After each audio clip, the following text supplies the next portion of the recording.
On this week's episode of Ride the Lightning, the Tesla unofficial podcast, Elon Musk drops an absolute bombshell, announcing his intention to try and return Tesla to being a private company. Plus, Road and Track hits the track with track mode in a P3D, price increases hit Tesla vehicles across the board, and more.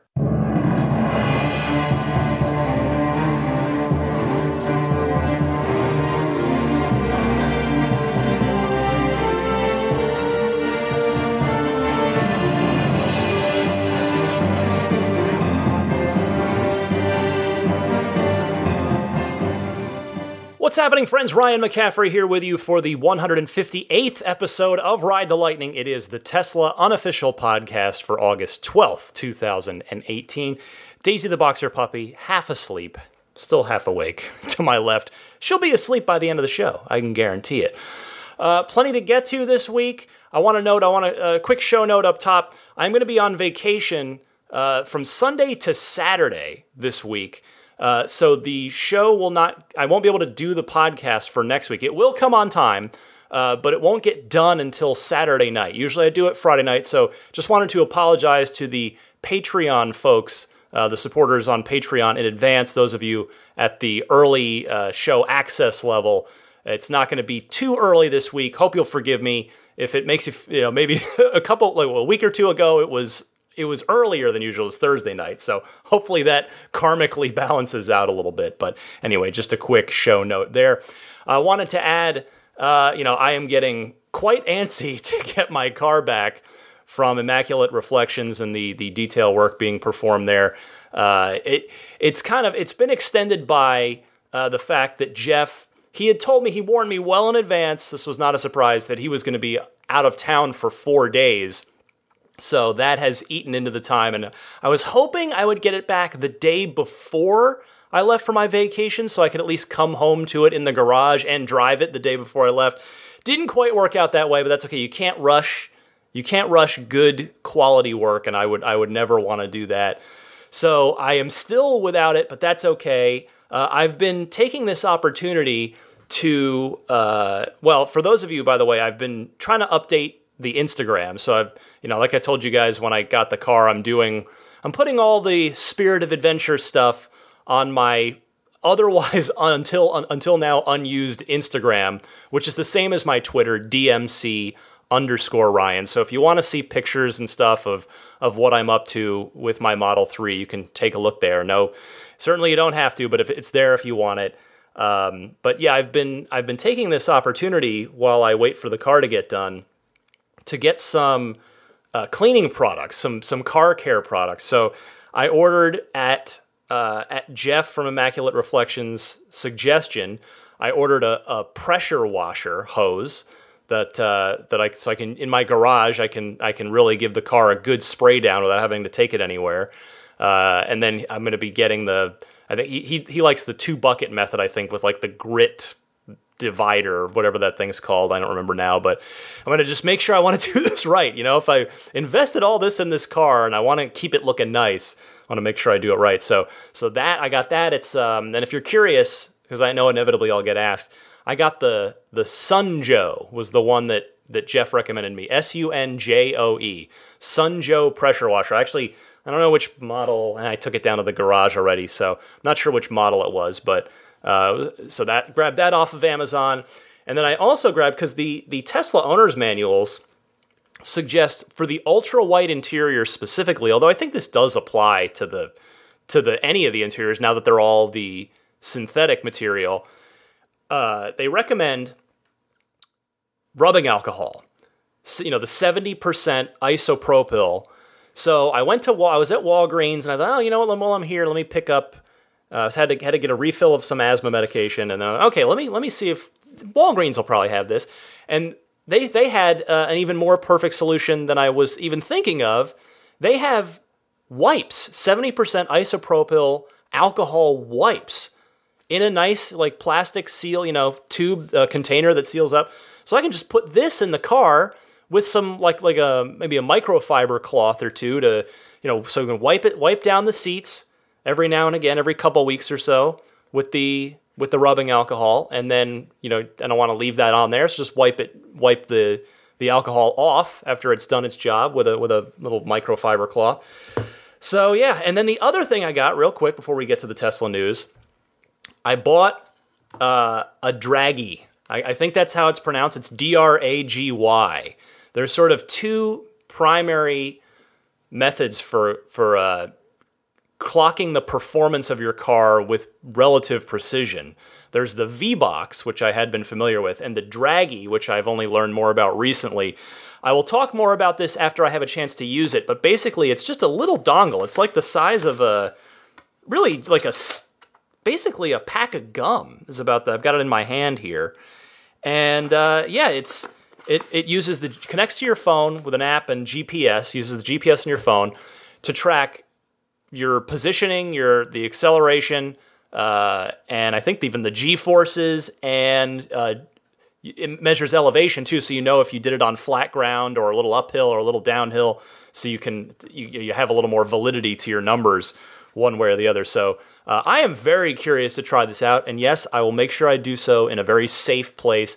I do want to go to the drag strip at some point after getting the car back, and of course that'll be another fun adventure in the spirit of adventure to tell you about. But that's what I've been up to while my car is still getting detailed.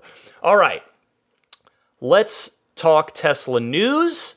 I want to start obviously with the gigantic megaton story of the week. You may have heard about this already, but it's certainly, I couldn't do an episode this week without talking about this.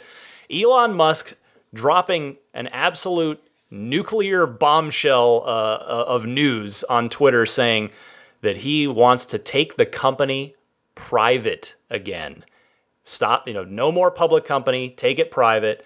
So he announced this on Twitter, saying $420 a share is what he would offer to buy people out at, or that he encouraged people to stay in. I'm going to cover all that in a second, but he sent an email to all Tesla employees. I want to read that to you in full. Normally I try to minimize the stuff that I read to you and just take the best excerpts, but in this case, every word is valuable here. So Elon Musk to his employees, saying, earlier today, I announced that I am considering taking Tesla private at a price of $420 a share.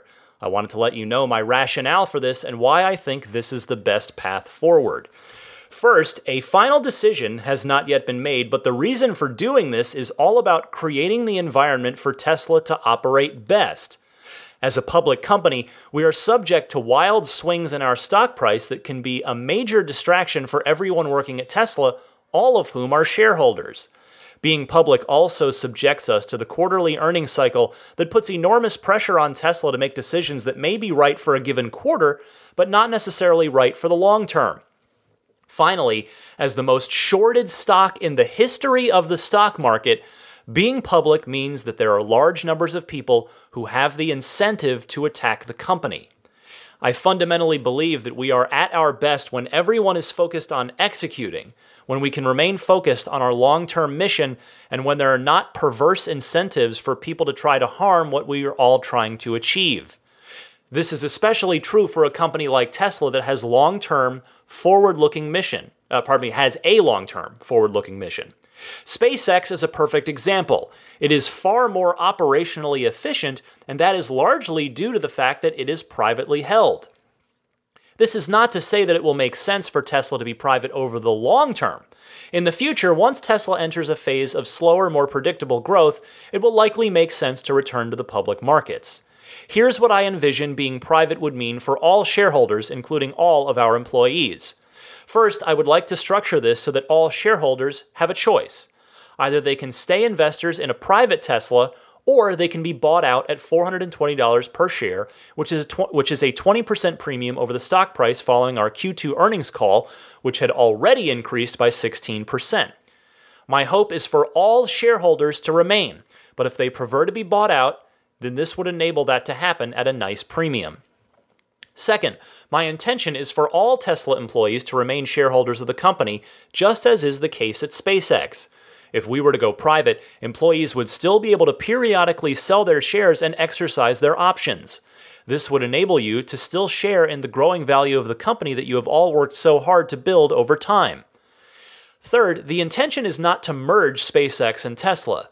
They would continue to have separate ownership and governance structures. However, the structure envisioned for Tesla is similar in many ways to the SpaceX structure.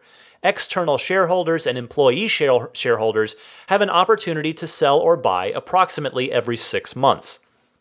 Finally, this has nothing to do with accumulating control for myself. I own about 20% of the company now, and I don't envision that being substantially different after any deal is completed.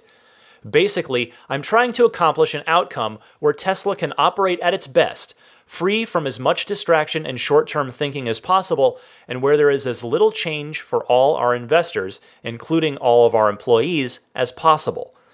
This proposal to go private would ultimately be finalized through a vote of our shareholders. If the process ends the way I expect it will, a private Tesla would ultimately be an enormous opportunity for all of us. Either way, the future is very bright, and we'll keep fighting to achieve our mission. Thanks, Elon. So that's a lot. That's a lot to digest. He added a couple of other things on Twitter I wanted to pass along to you. He said, investor support is confirmed. Only reason why this is not certain is that it's contingent on a shareholder vote. Also, I hope all shareholders remain, will be way smoother and less disruptive as a private company, ends negative propaganda from shorts. And a third one, my hope, and he said this in the letter too, but my hope is all, emphasized, current investors remain with Tesla even if we're private, would create a special purpose fund enabling anyone to stay with Tesla. We already do this with Fidelity's SpaceX investment. And finally, he says, I am super appreciative of Tesla shareholders. I will ensure their prosperity in any scenario. Well, this is unexpected. It is enormous, and it is, in my opinion, fantastic if he can pull it off. And I have every reason to believe he will, because what do I say on a pretty regular basis? Never doubt Elon Musk. I saw this was the headline. I was walking Daisy in the morning the day after this happened, and one of my neighbors had a Wall Street Journal in the driveway that they hadn't collected yet for that day. Because I looked down, I just happened to be looking down, and I saw his name in the headline, and it was the top story, the main story in the Wall Street Journal that day at the top of the page. And Wall Street Journal was saying it would be the largest buyout ever. And so you think, well, that kind of seems crazy then. But again, then you look at who's involved, Elon Musk. If anybody can pull it off, it's Elon Musk. Now, if you remember too, you go back, if you've been following Tesla long enough, you know that Tesla was only made public because Elon and the company, they had to. They had no other choice. It was the only way that Tesla had a chance to survive. The IPO happened before the Model S launched. Now I'm doubting myself. If it was either before, I think it was before. It may have just been just after, but I'm almost positive it was before the S even launched. So, they needed capital. They needed to get that car built, and that was the way to do it, was to take the company public. And in fact, yeah, because when Elon rang the opening bell at the NASDAQ the day that they joined, and he showed up in a blue Roadster that had sort of a 80s style side striping on it. I believe it said NASDAQ on it or something, as I recall. It was definitely a blue Roadster. So there you go. Now, Elon does not shy away from the fact that he's talking about the short sellers, and he doesn't specifically mention them here. He has said so in the past, but the FUDsters, as we call them. And the FUD, the fear, uncertainty, and doubt, it has been, in my opinion, and I think that is one probably shared by many of you, it has been like a cancer on Tesla that simply will not go into remission. I mean, Tesla's enemies have truly waged a campaign. It is a campaign of fear, uncertainty, and doubt. And I'm sad to say, I hate to say this, but I'm going to say it, I think at least to some extent it's worked or is working. Just an anecdotal example, I was talking to my next door neighbor, who's an older gentleman, when I bumped into him out in front of our houses. This was right before I got the car, because it was like, hey, what's going on? I was, I'm picking up my new car. And so we started talking a little Tesla. And he brings up, he says, "Oh, are those burst into flames?" And he mentioned Elon's behavioral troubles on Twitter. Now, the second one there, that's okay. That's Elon's own making, and I've said my piece about how I hope he's going to move past that. But the fire thing, the crazy thing about the fire FUD is that it's not even the most recent bit of FUD. It's like in the FUD past, and it's still, that tells you how much of it there's been and how much of it seeps into the general public's perception of the company. There's just so much out there scraping away at the general public's perception of Tesla. So this move to take the company private, if successful, this is the ultimate move to best protect the future of the company, at the very least from a reputational standpoint. You can't make people who have an axe to grind against Tesla go away. You can't stop them from pushing narratives. But you can remove their incentive to do so, at which point they're likely to move on to something else that they do have an actual financial stake in. So, and I'm not saying that it's such that these fudsters and shorts were actually going to successfully bring the company down. I'm not saying that. But the fact is, or at least I am of the opinion, as clearly Elon is, I can't disagree with him on this one. The most prosperous future for Tesla is going to come without those actors having any financial say or leverage of any kind whatsoever. And, make no mistake, these people, here's the thing though, they do have billions, with a B, 8 comma club, bet against Tesla. So my expectation is that they will not go down without a fight. I would expect them to try and stop this in any way possible. We've already seen them try to raise things like, this is an SEC violation just by Elon saying it on Twitter. So, we're already seeing it. And I would expect them to continue to try and stop this in any way possible. And even if Elon and Tesla are successful at taking the company private again, I still don't expect that they're going to give up trying to smear Tesla because, well, guess what?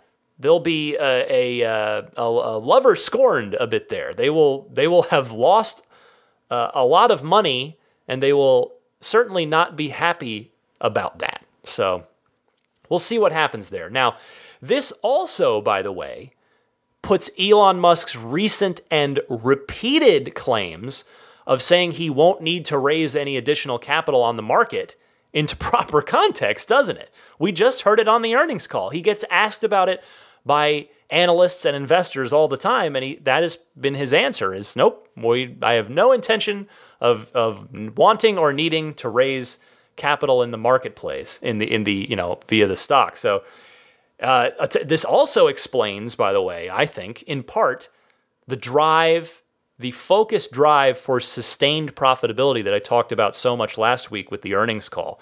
I mean, sure, Tesla needed to do that anyway, but the timing of it suggests that this is all part of Elon's master plan. And this, again, is why I have always said, never bet against Elon Musk. He is playing chess while most of his competitors and or naysayers are playing checkers. This is, as I said, this is the ultimate move. I'm personally very excited about the prospect of this. And I mean, I know it's a bit apples to oranges here, but you notice how SpaceX really doesn't get any of the rabble-rousers angry about them the way that Tesla does. There are many reasons for that, yes, but one of them, and I would argue maybe even the primary reason, and you heard that Elon even used SpaceX as a model for what he wants to do with Tesla, is that SpaceX can do whatever the heck it wants as a private company. Imagine a Tesla that doesn't have to answer to anyone but its own customers and its own employees. That would be absolutely fantastic. Though I will admit, I would miss the quarterly earnings calls Those are some of my favorite podcast episodes to do, and I get to do them 4 times per year. They're a lot of fun, but as a Patreon producer of this podcast, Alexi Heft, suggested on Twitter, and I thought this was an excellent suggestion. Maybe Elon and the company would still do some sort of, whether it's quarterly or on just some sort of other regular cadence, an update, that where fans or customers or stakeholders via the private stock or what have you are able to ask questions in some sort of obviously moderated manner. So we'll see about that. But this is the second biggest story of the year for Tesla, behind only the production of Model 3. I mean, that is the key to the company, but this is an absolute gigantic story, and I will be keeping an extraordinarily close eye on this for you guys with every single new development. All right, let's move on here. Plenty more to get to. Next up is Road and Track, well-respected veteran automobile publication, enthusiast automobile publication. They did an extraordinary thorough piece on the Model 3, the P3D. They took it to the track to see what that car can really do under track conditions. Multiple laps, will it fizzle out? Can it hang on the track? It's something that the Model S has struggled with. We've been over that. I mean, it's a limitation of the design of the car, the way the battery management system works. Battery heat, the batteries heat up too much, and the car cannot sustain repeated laps at full bore on a track. So first I want to give you Road and Track's measurements. So they say our testing measured a 0 to 60 time of 3.3 seconds. Yes. 0 to 100 in 8.6 seconds, and a quarter mile of 11.8 seconds at 113.7 miles per hour. That is cool. So now the 3.3 seconds, they revised that from an earlier 3.5. The 3.3 is with a 1 foot rollout, which is sort of apparently the general industry standard. So that's where the improvement there comes from. And it also improved the other times as well. So 3.3 seconds to 60 miles an hour with a real proper official measurement here. Road and Track obviously has all the proper equipment to get a good number there, and they're doing it on a flat surface. They're checking all the boxes the right way. So that is cool. 3.3 seconds. Now, let's learn next, thanks to Road and Track, let's learn something new about the still as yet unreleased track mode via some quotes that they got from members of Tesla's engineering team in that same piece. So Road and Track saying, this is a quote from Michael Neumeyer, who is Tesla's Model 3 manager of chassis control. He said, quote, "Our track mode doesn't disable features, it adds them." So apparently in track mode, notes Road and Track, the regenerative braking is increased significantly, up to 0.3 Gs of deceleration compared with a max of 0.2 Gs in street trim. So just to pause for a second, so that is a 50% difference. That is not insignificant. Road and Track continues, when you lift in a corner, meaning off the accelerator pedal, the regen tosses all the weight forward, loading up the front axle. The rear tires, now regenerating under much less weight, break loose. The stability control looks the other way. Presto, oversteer. At this point, if you were to say, nail the accelerator, the system would overdrive the front axle motor, powering the front tires to pull you neatly out of the corner in a controlled return to the driving line. Road and Track continues here, noting, after 3 or 4 laps at absolute tire-torturing full speed, the car begins to reduce power output. It's a balanced, gradual event. The motors and battery use cooling circuits that are independent but linked. As one component heats up, the system shifts cooling capacity where it's needed. It can even use the battery as a heat sink to shed excess thermal load from the motors. This linked approach to thermal management means that unlike previous Teslas, track driving won't lead to a total performance shutdown when when one component's temperature spikes. Battery and motors heat up at the same rate. When the car starts approaching its thermal limits, it dials back power gradually until the heat output can be managed by the car's cooling capacity. And you can keep lapping through it. The car's power output plateaus, the cooling system reaches a steady state. You're more than welcome to continue in this condition until you've drained the batteries. You'll miss some of the hard punch of acceleration coming out of the corners, but you end up driving it like a momentum car. It's still a ton of fun. And they conclude by saying, well, the excerpt I'm going to read you, the last one here, is what they've created along with the entire Tesla team is the world's first electric sports sedan with bona fide racetrack chops. That's important for electric car technology, for motorsports culture, and for the future of the automotive hobby as a whole. Great stuff by Road & Track. They went on to note as well, they provided a lot of context for their piece, saying they listed a bunch of specific ICE cars that also have trouble sustaining laps on the track. So it was a really fair, really balanced, very thorough piece, which I can't praise enough. I highly recommend you seek it out and read it on the Road & Track website. It's just a phenomenal piece. Whether or not you own a Model 3 or a performance Model 3 or just as Tesla fans, it's interesting to read just to sort of see what Tesla's done here and how they've approached this. And I'll tell you what, reading that write-up about them zooming it around on the track, it all sounds like an absolute blast.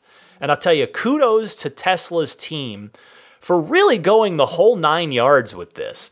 It honestly makes me want to take my car to an actual track as opposed to just the drag strip to go play with this, but I'm going to be honest with all of you. I think I would just be way too paranoid about breaking something or messing up and damaging my car.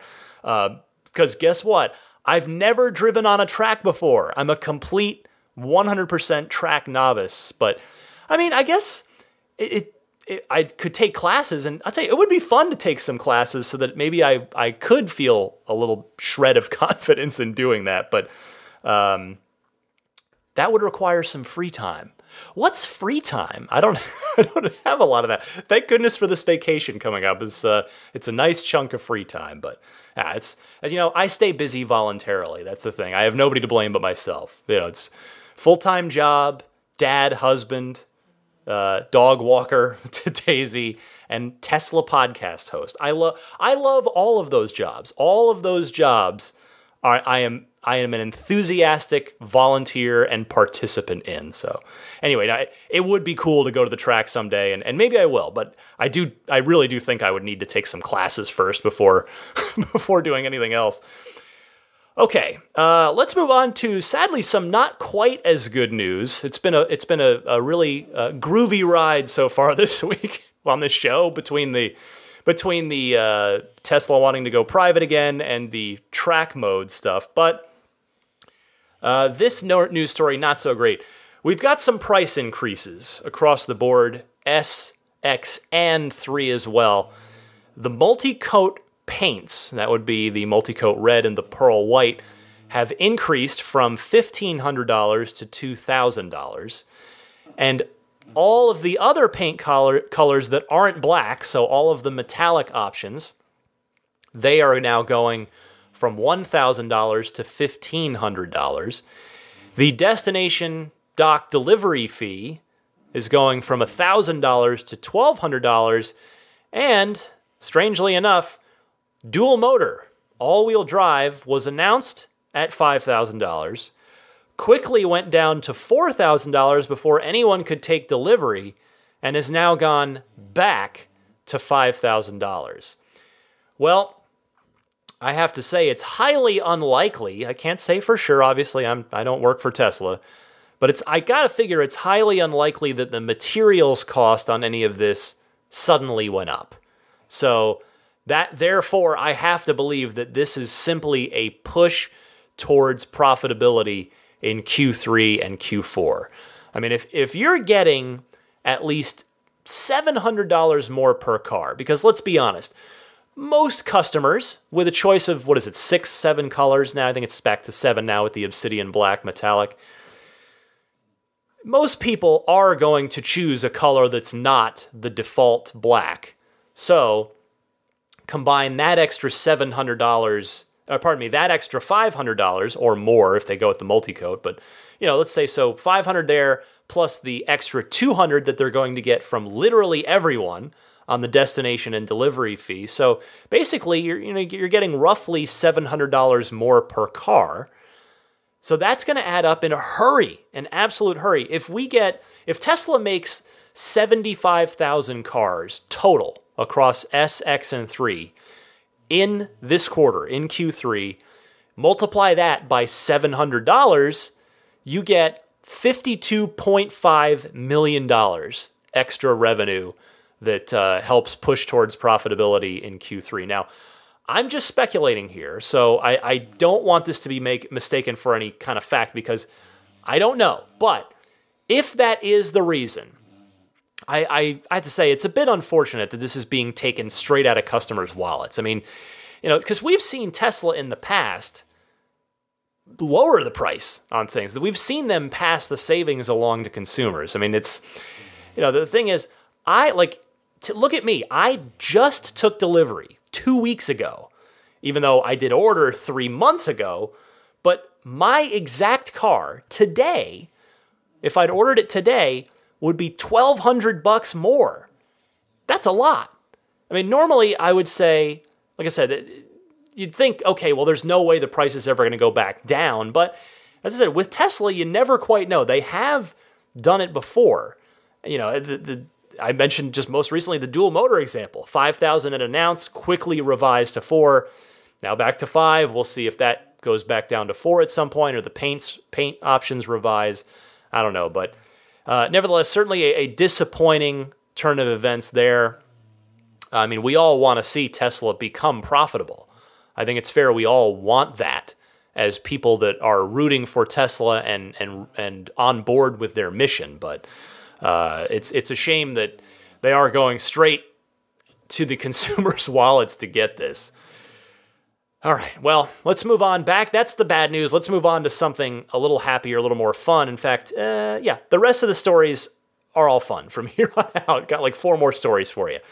Autopilot 3, that was a big focus of discussion last week on the earnings call. So the AP3 hardware will be introduced, according to Elon Musk, in, quote, probably 4 to 6 months. And he says, those who order full self-driving get the upgrade at no cost. It isn't needed just for enhanced autopilot. So that's interesting. He went on to add, by the way, that the first features requiring that new hardware are expected to become available in that same time frame, 4 to 6 months. Now, naturally, I am extremely curious to find out what those first full self-driving features will be that are going to require this additional computational power. I mean, you've got to figure that once that software drops, there's going to be a rush of those prepaid full self-driving folks heading to the service centers to get those new CPU boards, those new APUs installed.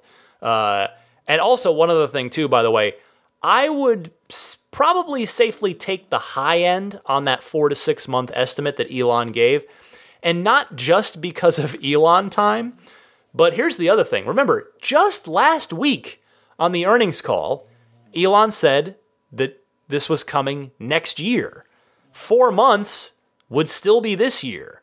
So take the high side of that estimate, I think, is probably the safe bet.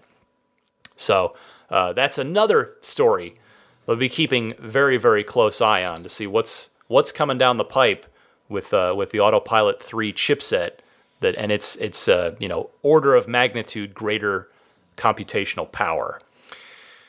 Speaking of Autopilot, you want to try it out? If you didn't order it, well, now you can. The software update that's heading out to the fleet now offers a free 14-day trial of Enhanced Autopilot, if you obviously have not already purchased it. You may also get an email about this as well, so I may be telling you what you already know. Now, Tesla hasn't done the free trial since the Autopilot 1 days. So this tells me that Tesla is clearly confident enough now in the current version of Autopilot to encourage people to try it out with the intention, obviously, of getting them to shell out $6,000 to turn it on permanently. Because, of course, as you know, it's $5,000 when you order. Enhanced Autopilot is $6,000 if you activate it after delivery. And as I was telling you, by the way, on my special bonus delivery episode, I gotta say, my experience with Autopilot so far, and to be fair, it's not a ton, but my experience with it so far is extraordinarily positive. It really, really performed wonderfully. And there's one other thing too. A free 14-day trial is yet another potential extra revenue stream for Tesla during this pivotal Q3 as they try to attain profitability. We just talked about the increased prices on paint and dual motor on Model 3 and on the destination and delivery fees. So this is yet, if they get realistically, I guess, I don't know what an actual realistic number is, but I would have to think that of the people that would take the trial, so it's the people that didn't order Enhanced Autopilot, if you get 5% of them to convert, and that's, let's say there's 10 to 20, let's just call it 20,000 Model 3s out there that are getting this trial, that don't have Enhanced Autopilot. Yeah, if you get 5% of them, that's not too bad. That's, what is that? That's about 1,000 people or so. So not bad at all. I mean, that times $6,000 is a nice little chunk of change there in this quarter. So we'll see what happens. Give it a try. By the way, people have asked, and I don't have a definitive answer on this, but it does appear that you have to take the trial immediately once it's prompted to you in the car. It doesn't seem like you can defer it until later when you have a planned road trip coming up.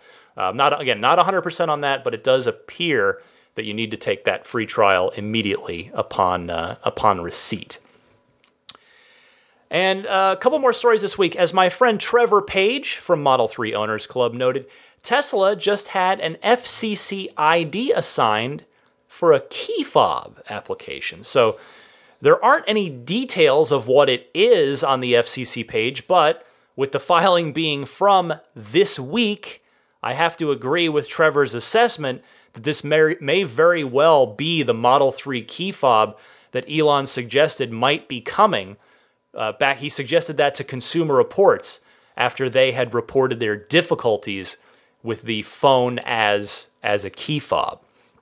So we'll see. I'm not quite sure what the turnaround time might be on this, just based on an FCC ID. I don't know if it takes, if that's like the last step in the process, and then the key fob could be out in 2 weeks or a month, or if that's really early on in the process and we might not see it till next year or something. Not quite sure there, but I would say, I'd have to imagine that if this FCC ID has been granted, I'd figure it's probably getting close. That would be my gut instinct on that. So anyway, make a mental note of this if we happen to get news on a Model 3 key fob sometime in the next couple of months. Finally this week, as Daisy the Boxer sighs at the end of another fun puppy day. We had fun at the dog park today, didn't we, pups? Yes. Tesla may be planning a sort of a toy radio flyer, but for adults. So Elon was asked, when will there be a radio flyer Model X? Now, there is a radio flyer Model S. It's the Model S for kids. Fits kids up to, I believe, 8 years old. And it's, looks exactly like a Model S. It's got some pretty cool details, I gotta say. So, what about a Model X version? And Elon responds, this is like classic awesome Elon, where he either responds with way more information than you were even asking for, and it's great, or he just sort of takes it and runs with it in a direction that you weren't expecting. So here Elon says, he says, we're working on a new Tesla mini car that can squeeze in an adult. So I guess it's basically a giant version of that kid's radio flyer car. I mean, I'll tell you, I would be 100% down for that. That sounds fun. And that fits right in my opinion. The first thing I thought of were some of the other sort of kid-like fun ideas that Elon puts out there from time to time. Like, remember his stated intention to put a roller coaster inside the Tesla factory in order to zoom employees from one side of it to another very quickly? This reminded me of that. Also, side note, I would love to be a fly on the wall when Elon pitches this stuff to Franz von Holzhausen and the design team down in Hawthorne. Like, are they even fazed by this stuff anymore? By the more off-the-wall ideas that Elon has? I presume they just find it fun because, you know what? Hey, it's an unexpected challenge. Like, design a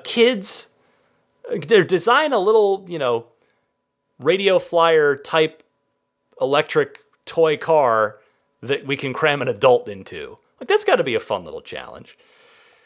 All right, so that is the Tesla news for the week. I've got a fully loaded Ride the Lightning hotline queued up and ready for you. Just going to take a quick breather. Be right back right after this.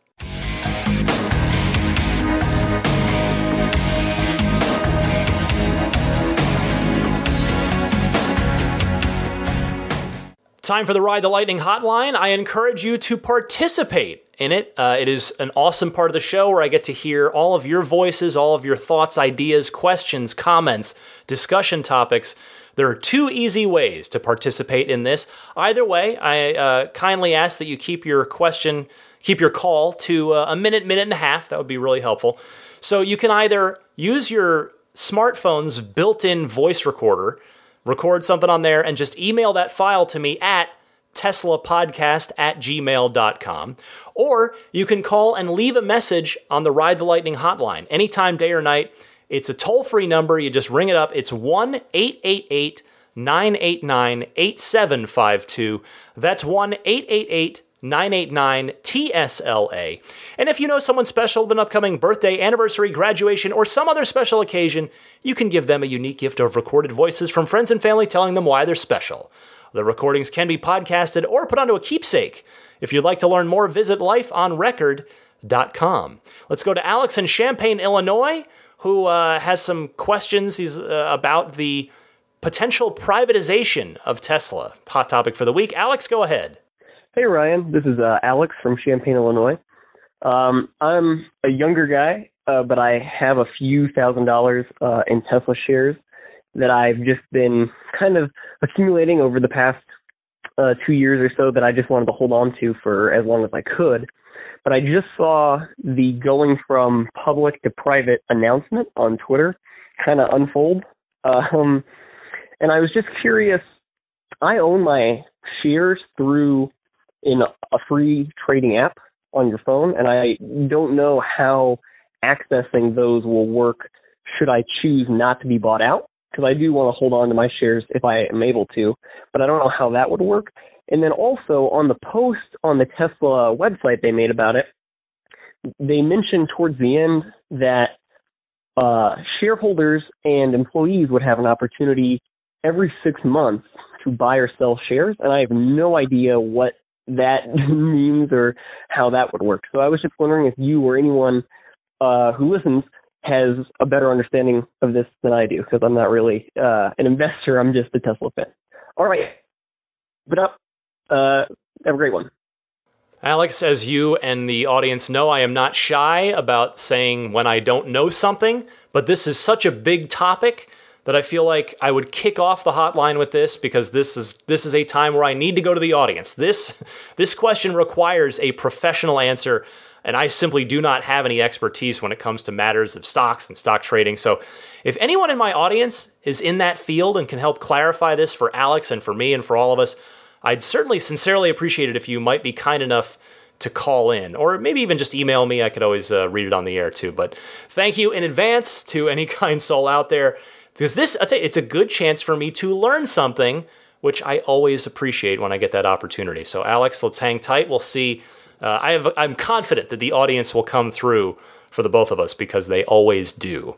Let's go next to Tommy in Tampa, who also had a comment on the potential privatization of Tesla. Tommy, go ahead. Hey Ryan, this is Tommy from Tampa, Florida. Long-time listener, first-time caller. Love the show. I wanted to discuss, obviously, the big news, Tesla potentially going private.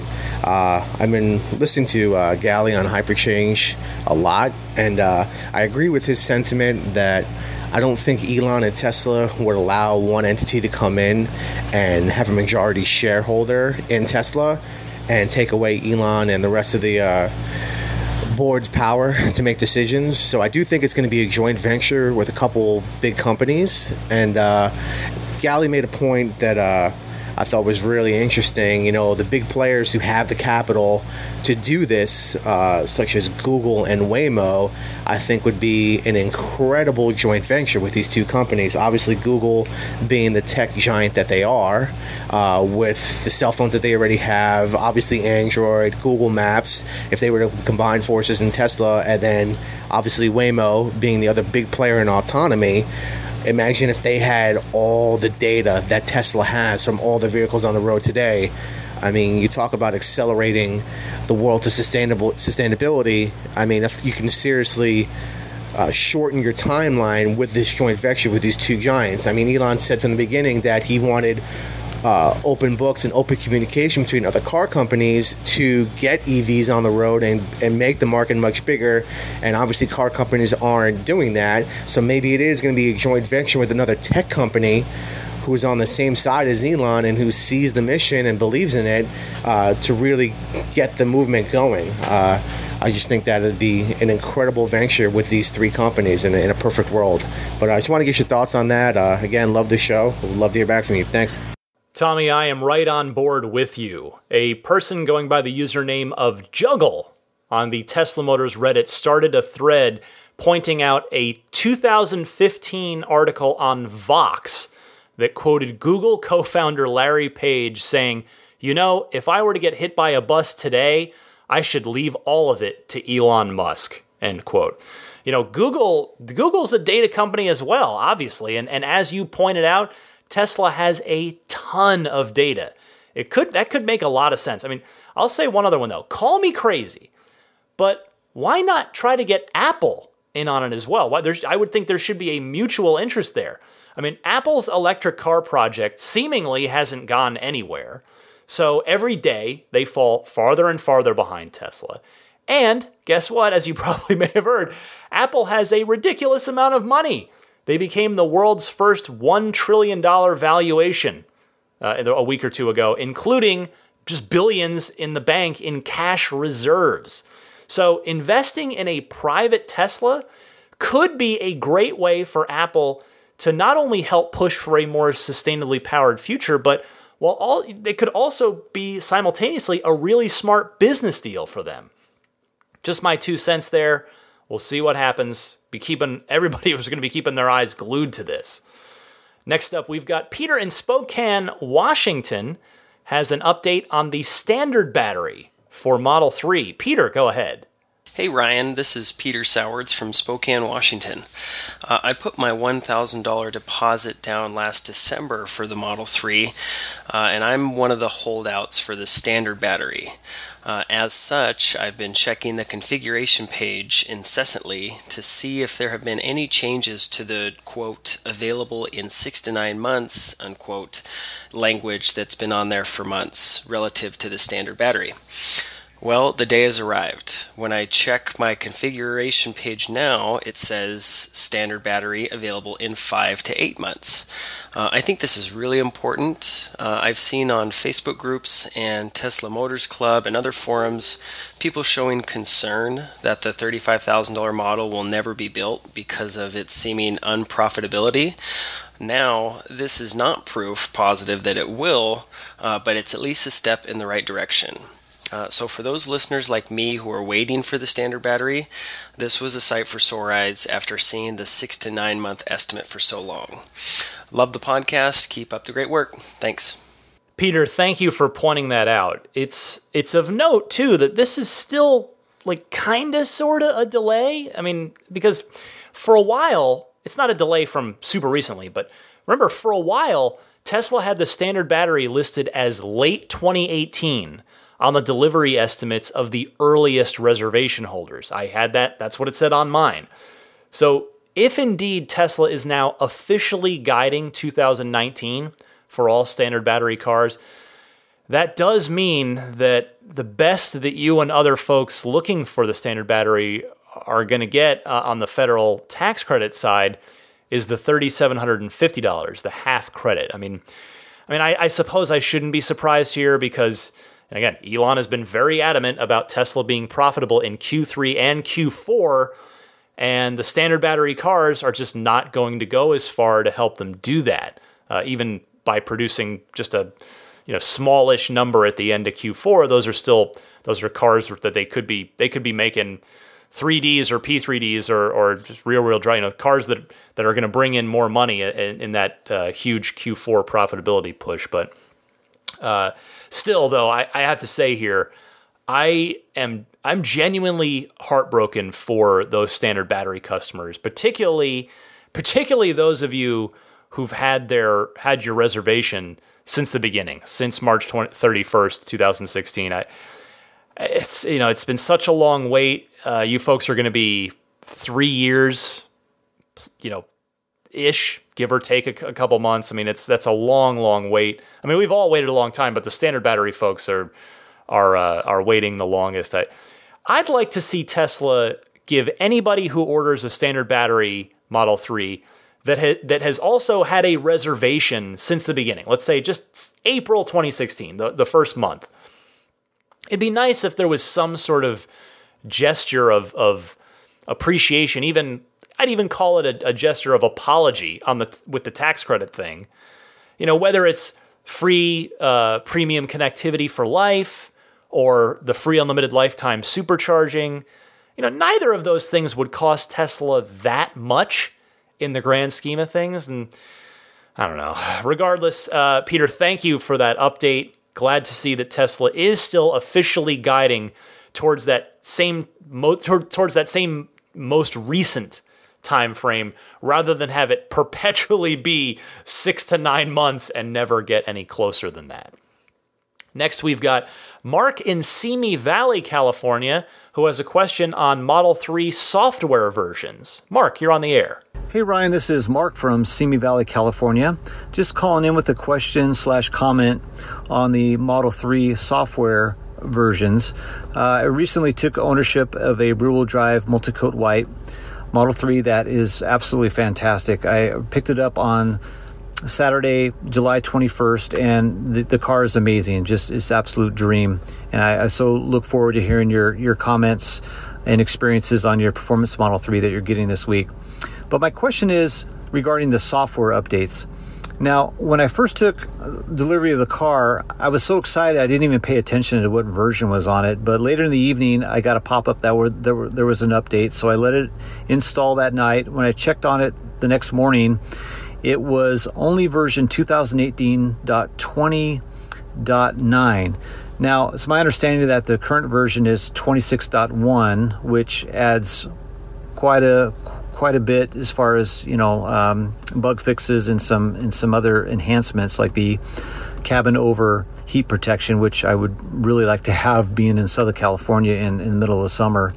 But I just don't understand why it's taken them so long to push out these updates. I understand they want to roll it out in batches and want to get the most stable version for the majority of the fleet and whatnot. But there's still this version I have now. It's quite buggy, and it would just be nice to find out what their process is and why there's such a delay in getting that. So, any comments you have would be greatly appreciated. And love your podcast. Look forward to it each week, and thank you for all you do. Bye bye.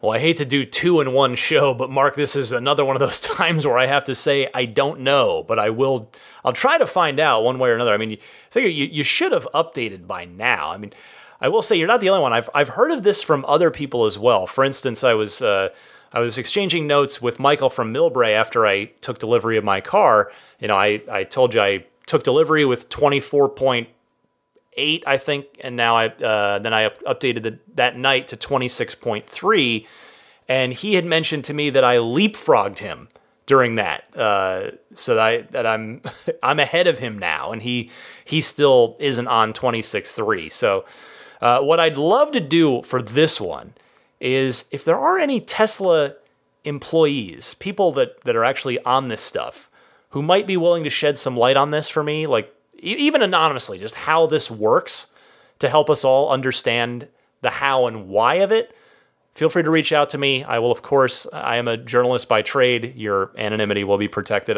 Again, it's just in the interests of educating all of us here. Hopefully we can suss out an answer to this, Mark. But then again, I'm at the very least, Mark, I'm glad to hear that you are loving your car.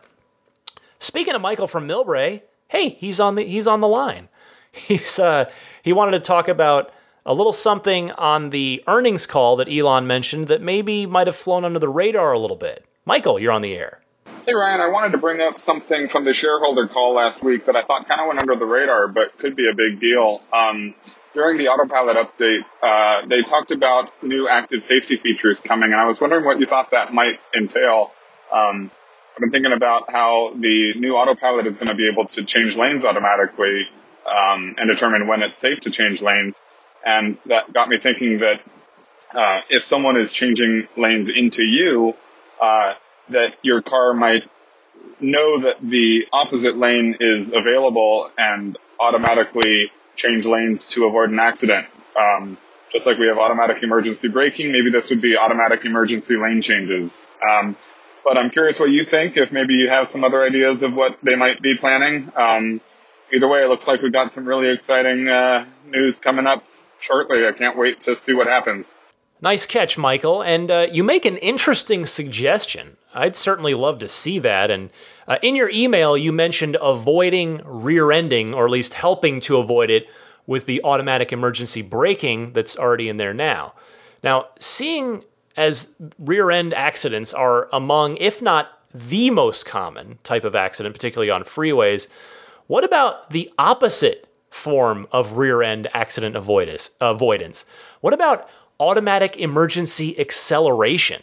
I don't know if that's a real thing, but if it's not, I'd genuinely like to suggest that it could be. It maybe should be. I mean, here's the thing.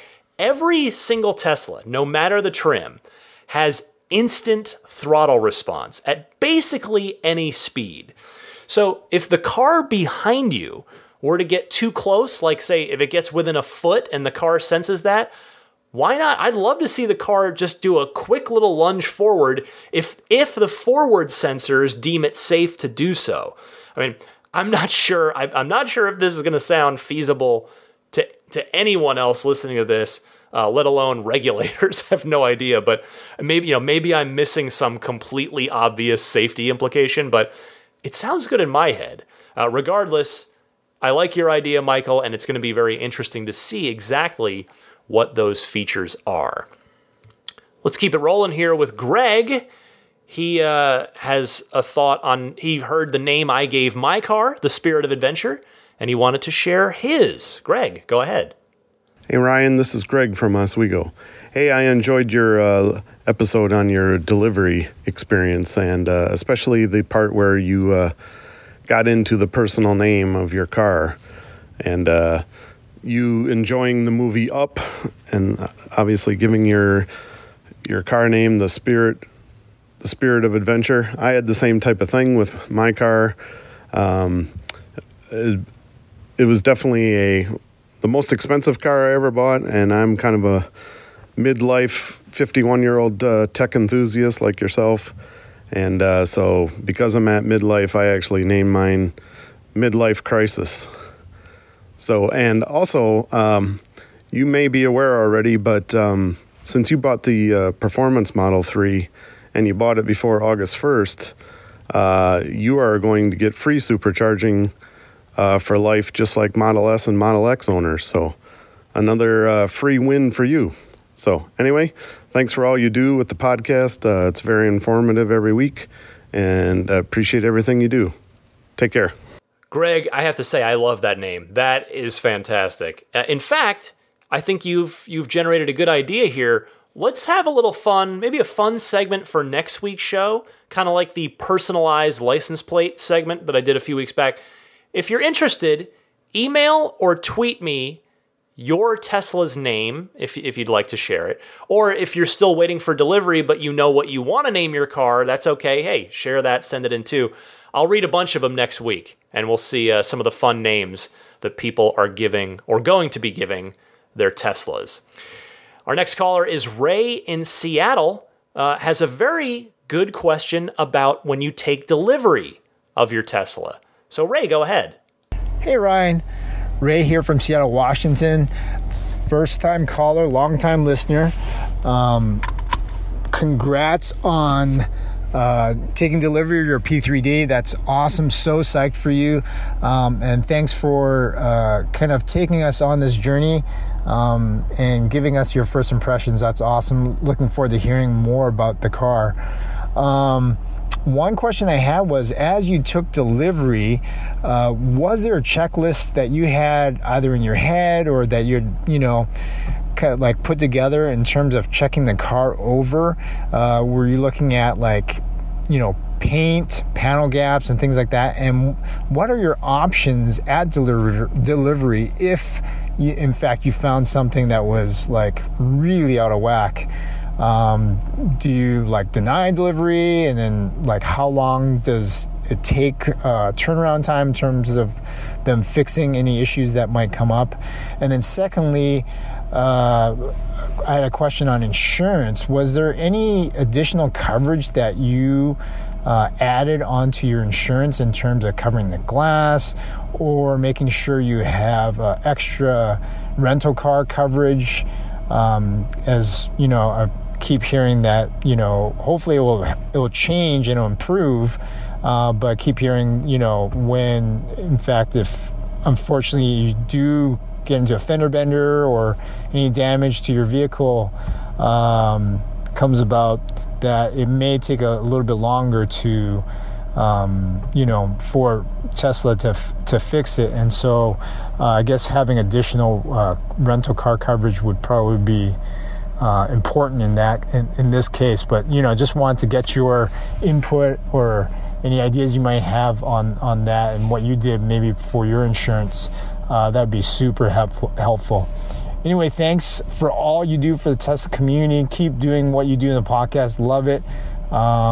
Take care. Talk to you soon. Excellent questions here, Ray, and I'm happy to share my experience. So I did have a checklist. I did go over and review a checklist in the days before delivery. There are a number of them out there. People have uploaded them to the forums. There's lots of great options. I used TeslaChecklists.com. That's plural. Tesla Checklists. Take a look at it if you're curious. Whoever made that did a really, really nice job of putting it together. You can have it handy on your phone during delivery. You can, I think, even take notes on there that it'll save in your browser. But yeah, I mean, I was looking for major panel gaps. Didn't find any, by the way. But mostly just looking for paint issues. I had a couple of minor things, as I mentioned, which they addressed immediately on site. And what they did, they took the car around back to the shop, and then they brought it back a short time later. So you could refuse delivery if there's something that's really bad. And people have, by the way.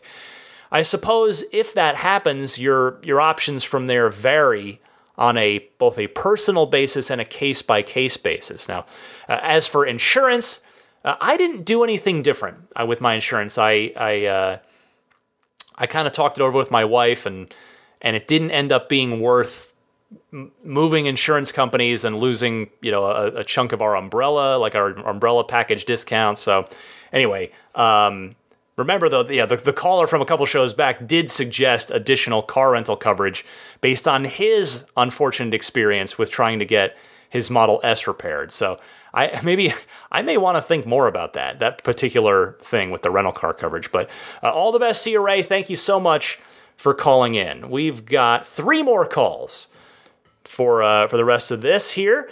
Let's start now with Scott in Virginia, who has a question about battery swapping. Scott, go ahead.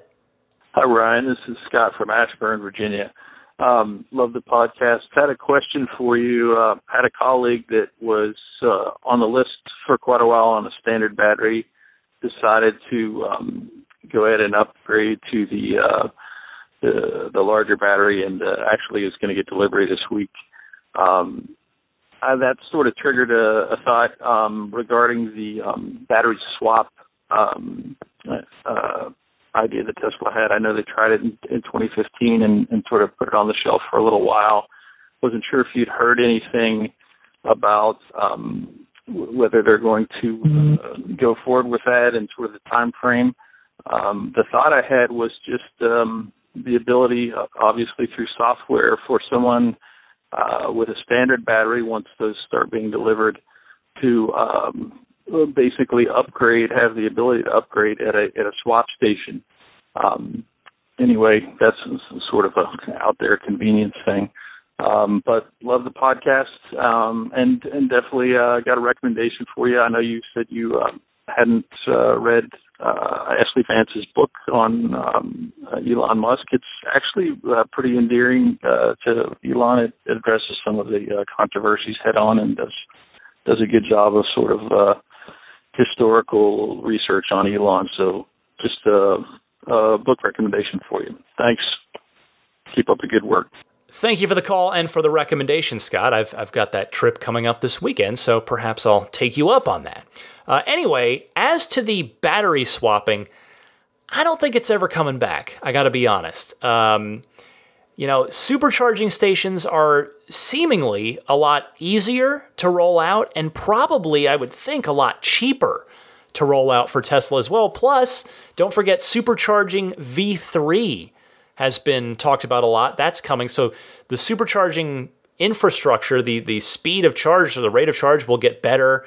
So that seems to be where Tesla is focusing and just putting all their resources from the interstate travel department. But I will say, to your point, I had thought it might make sense for the Tesla Semi to have battery swap stations, but then Tesla went and blew away all my wildest expectations and built a 500-mile range truck. But, hey, as we've learned, with Elon and Tesla, you never know. All right, our penultimate call this week comes to us from Andrew in Arizona, has a service center story to share here that should theoretically affect all of us whenever we need to take our cars in for service. Andrew, what did you learn? Hi, Ryan. This is Andrew from Arizona, longtime listener and Patreon supporter. Wanted to just share my experience today. I dropped off my S90D at the service center in Tempe for some routine maintenance, and I was given a performance Model S as a loaner. Unfortunately, the Model S was locked into chill mode. I asked the service center to remove that, and they said they could not, and that all Tesla Model S and X service loaners are now in chill mode as a matter of policy. They cannot be removed. Thought this was interesting. Certainly makes it for a less enjoyable experience during service, and also doesn't really match up with Elon's past comments about making every service loaner a performance car to give people the best possible experience and potentially also to upsell them. Anyway, curious to know your thoughts on this. Thank you. Bye. I agree with you completely, Andrew. This totally flies in the face of what Elon said, as you noted, about using those cars to upsell people. I will try to ask Tesla PR about this. I should have done it already, but I ended up slipping through the cracks on me. I apologize. When I get back from my trip, and see if they will either say anything different or confirm what your service center told you. I mean, from a cost perspective for Tesla, what's the point of having P100D loaners if they're not really going to do any good, if they're not going to upsell anyone? I mean, hey, I totally get it from a liability perspective.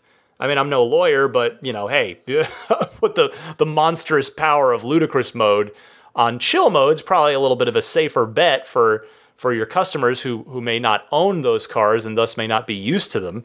But if that's the case, why not just have 75D loaners that are half the price for the company? I don't know. It seems strange.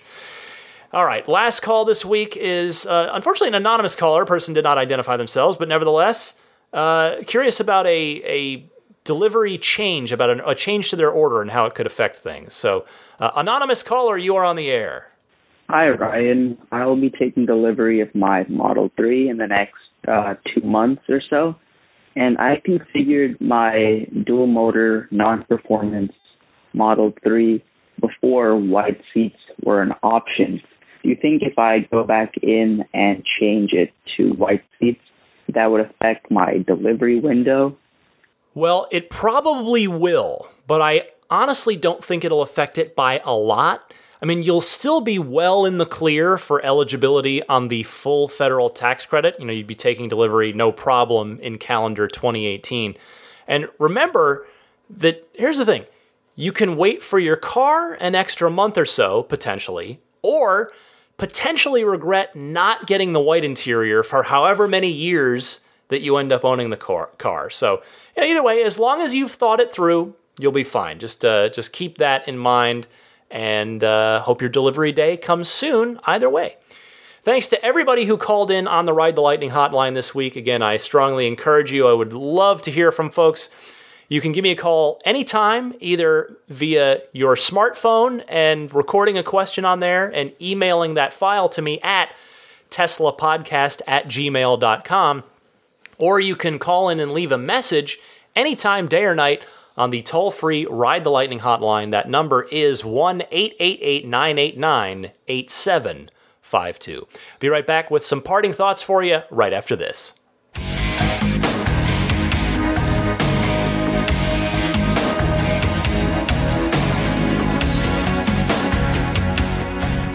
All right, let's do the plugs here. AbstractOcean.com has got your Model 3 accessories, also plenty of stuff for S and X as well. Lighting kits being among their most popular items. They've got plenty of other interesting little cosmetic bits as well, and even some stuff for you like Tesla lanyards. So check out abstractocean.com and use the coupon code RTLPodcast to get 20% off of your first order. You put that in at checkout, and that's all one word, RTL Podcast. Immaculate Reflections, of course, they are busy with my car right now, but you can jump in there as well if you're in the Bay Area, taking delivery in the Bay Area. You can send it on over Jeff's way, and he can do whatever it is works for you, whether you want to do just a full clay bar detailed cleaning, whether you want to do paint protection film on the front end of the car, whole car, ceramic coating, whatever it is that is going to work best for you, he can work with you on that. So check him out at irdetailing.com or at immaculate_reflections on either Yelp or Instagram. And like I said, I'll give you my honest assessment next week, in fact. Wait, no, I won't have the car. I'll be recording. So 2 weeks, I'll be able to tell you my honest assessment of Jeff's work. But again, to be completely transparent, I am paying for this, but he is giving me a discount. So there is, if you want to take this plug with a grain of salt, feel free. But like I said, I've spoken to Jeff a number of times, and I really like I get a good vibe from him, and he seems to be a stand-up, honest guy. I'm happy that he has my car. I'm happy to trust him with this brand new, most expensive thing I've ever bought ever. So anyway, there's that.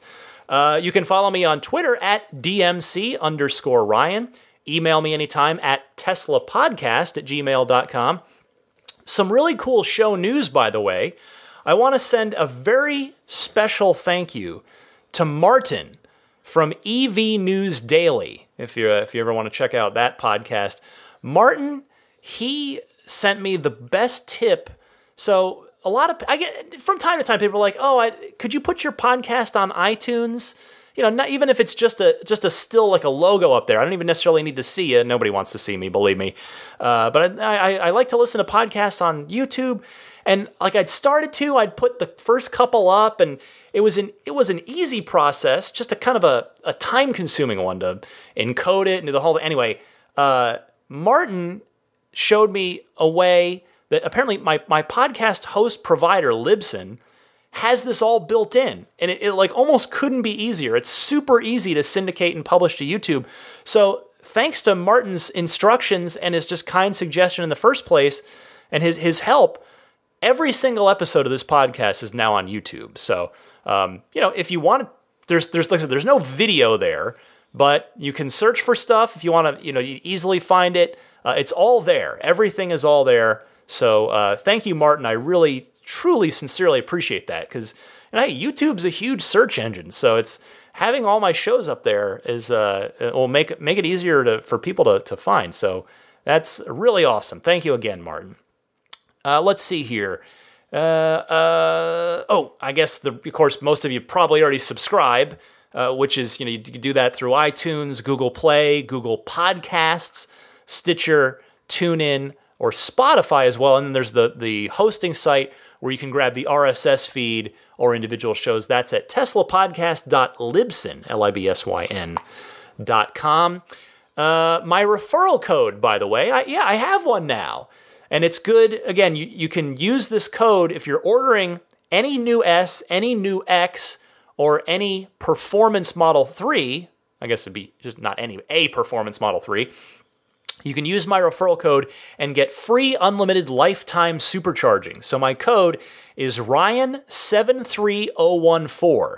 So either give that to a sales advisor, or if you're ordering online, type this into your browser and it'll take you to a web page where you can then configure your car with that code baked in. So it's type in ts.la/Ryan73014.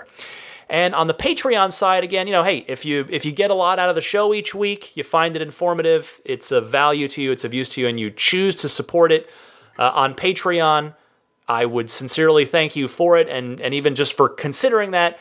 All the information, if you do want to take a look at that, is on my Patreon page. Find that at patreon.com, Patreon, patreon.com/Tesla Podcast. And I want to say an extra thank you to the newest Patreon producers, the Patreon producer tier. We've got Jeremy Harris joining the group there now, and Scott Gillis as well. So thanks so much to you both. And I want to thank, of course, the rest of that group as well.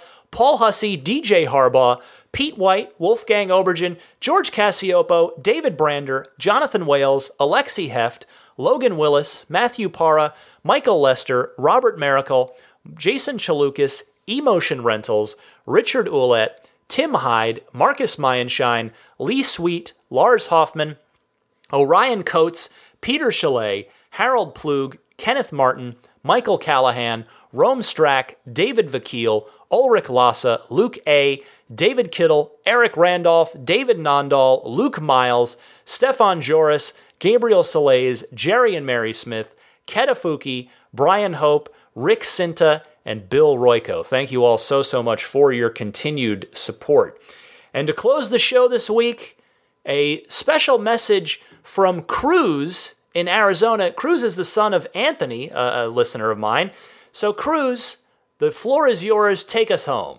Hey Ryan, this is Cruz, and I figured out how to make the Amazon Echo play your podcast. What you have to do is say, Alexa, play Ride the Lightning unofficial podcast Tesla Motors.